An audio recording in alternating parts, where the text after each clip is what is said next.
আসসালামু আলাইকুম। সবাইকে শুভেচ্ছা। আসলে অনেকদিন আপনাদের মাঝে ভিডিও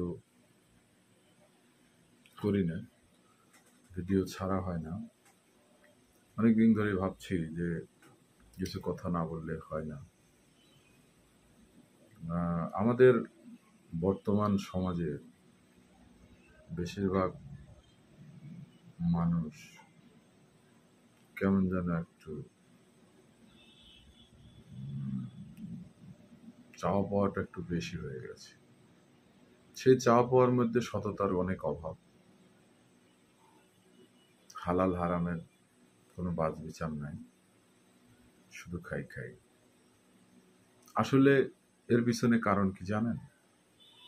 আমার কেন যেন মনে হয়েছে এর পিছনে কারণ বর্তমান সমাজের যারা হক্কানি আলেম দাবি করেন তাদের ভূমিকা। তারা একাধারে বলতেছে যে নামাজ পড়ো, আবার হারাম ভক্ষণকারী যে নামাজ পড়ার কোনো মূল্য নাই সেটা কিন্তু তারা প্রকাশ করছে না।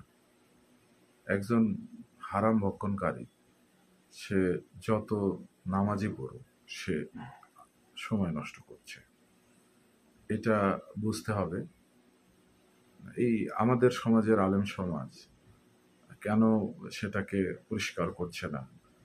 তাদের ধারাভাষ্য মতে নামাজের সওয়াব হবে, আর আপনি অবৈধভাবে ইনকাম করলে তার জন্য গুনাহ করা হবে।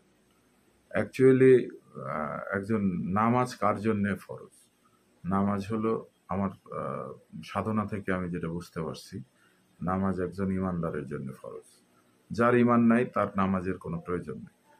তো সেই ক্ষেত্রে ইমানটা আসলে কি? ইমান হলো আপনি কারো অনুগত্য করা। আপনি যখন ইমান আনবেন, আমানু হবেন, আপনি আল্লাহর অনুগত্য স্বীকার করেছেন। আল্লাহর অনুগত্য স্বীকার করা মানে হলো যে আল্লাহর সমস্ত হুকুম আহকাম আমি মেনে চলব।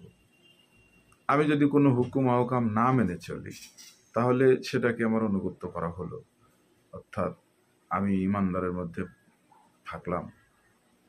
আমার জ্ঞান গর্ভ থেকে, হাদিস কালাম থেকে, কোরআন থেকে যেটা আমি পাইছি সেটা হলো আল্লাহর কোনো হুকুম যদি আমি ভায়োলেট করি তার অনুগত্য থেকে আমি দূরে সরে গেলাম, অর্থাৎ আমার ইমান